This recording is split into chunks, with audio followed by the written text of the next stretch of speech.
El tubo Pitot fue inventado por el ingeniero francés Henri Pitot en 1732. Sirve para calcular la presión total, también llamada presión de estancamiento, presión remanente o presión de remanso, que esta es la suma de la presión estática y de la presión dinámica. También es utilizado para la medición del caudal. Está constituido por dos tubos que detectan la presión en dos puntos distintos de la tubería.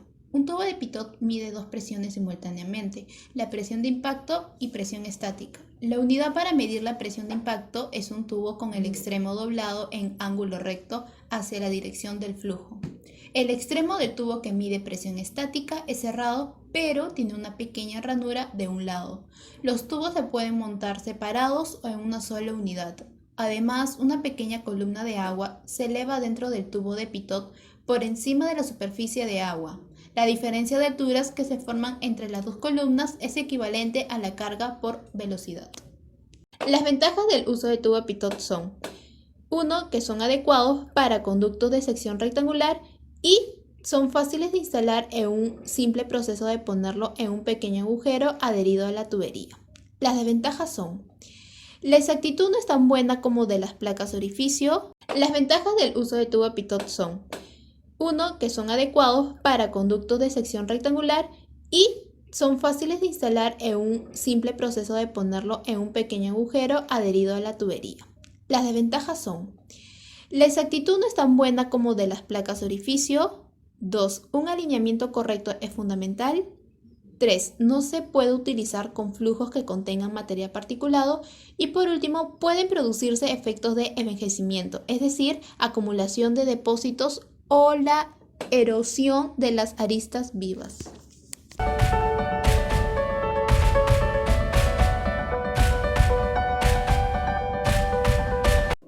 Para los materiales tenemos un bidón de 20 litros, una manguera transparente de 2 metros, un tubo PVC de 1 pulgada, una regla metálica y una pequeña cuchilla.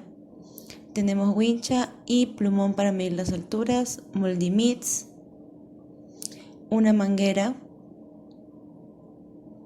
Tenemos un taladro inalámbrico y por último cinta de embalaje y cinta masking tape.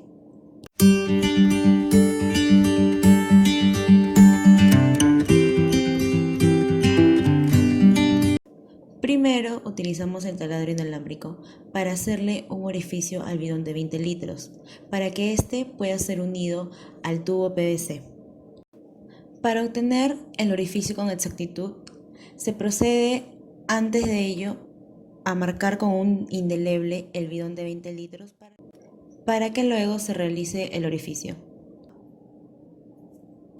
Seguido de ello, como la capa es muy dura y queda algunos restos del bidón que no han sido totalmente cortados, por ende empezamos a sacarlos con una pequeña cuchilla que tenemos y así que quede el agujero libre de restos del bidón.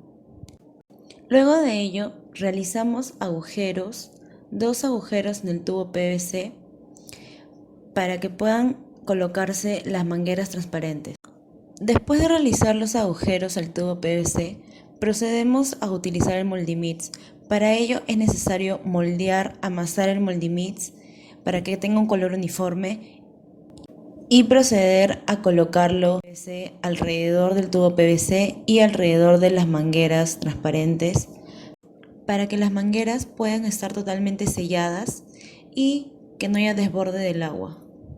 Finalmente, con nuestro trabajo terminado, procedemos a medir las diferentes alturas con ayuda de la manguera, que realice una fuerza determinada y que por ello el agua pase por el tubo PVC y por las mangueras transparentes. Seguido de ello dejamos de cubrir el tubo PVC para que el agua pueda correr y determinar las ciertas alturas.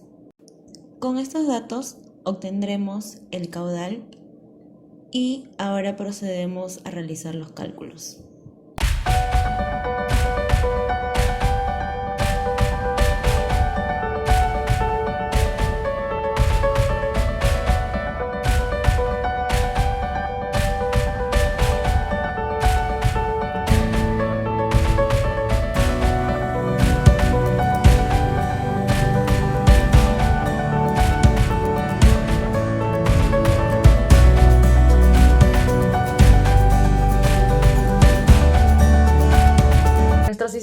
tenemos como una fuente de caudal un bidón de 20 litros de volumen y se va a formar una diferencia de alturas entre el tubo de la superficie y el tubo de pitot.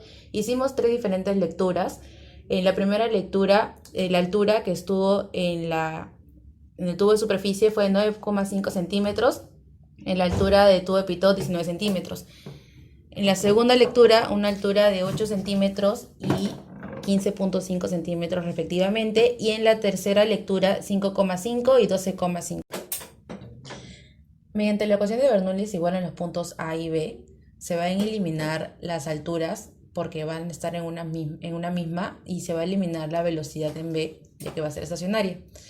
Va a quedar una igualdad de la presión en A sobre el peso específico más la velocidad en A al cuadrado sobre 2 veces la gravedad, que va a ser igual a la presión en B sobre el peso específico. Si iguales se simplifican los datos, entonces se va a tener para hallar la velocidad la raíz cuadrada de 2 veces la gravedad por la diferencia de alturas entre B y A. Y en este caso se va a multiplicar por el coeficiente de descarga, que le vamos a tener un valor de 0,85. Esto va a depender del material y del diámetro de la tubería que estamos utilizando. Mediante esta fórmula hallamos la velocidad en A en las 3 diferentes lecturas. Vamos a obtener 1,16 para la primera, 1,03 para la segunda y 0,99 metros por segundo para la tercera.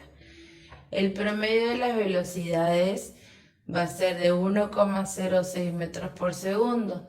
Y ahora el diámetro de la tubería utilizada es 1 pulgada, entonces el área va a salir 5,06 por 10 a la menos 4 metros cuadrados. El caudal experimental va a ser la velocidad por el área, que va a ser 1,06 por 5,06 por 10 a la menos 4, y nos va a salir un caudal experimental de 5,36 por 10 a la menos 4 metros cúbicos por segundo.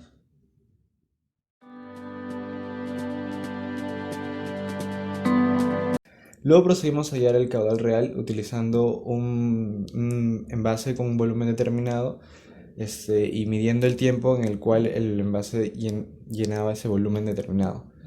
Procedimos a calcular la velocidad de ese caudal para luego compararla y determinar el error experimental.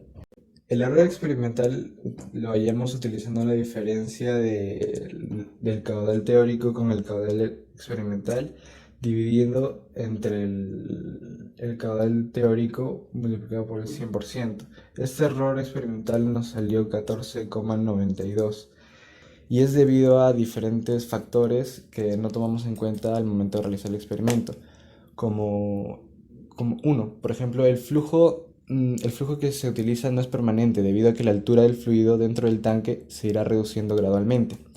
Otro factor es que el tubo de pitot que hemos utilizado en el experimento no está en un ángulo de 90 grados, debido al material que es flexible el cual utilizamos. Y por último, la perforación del tanque donde se colocó la tubería no se encuentra en el sector medio del tanque como es recomendado, sino que está a una altura de 10 centímetros de la base.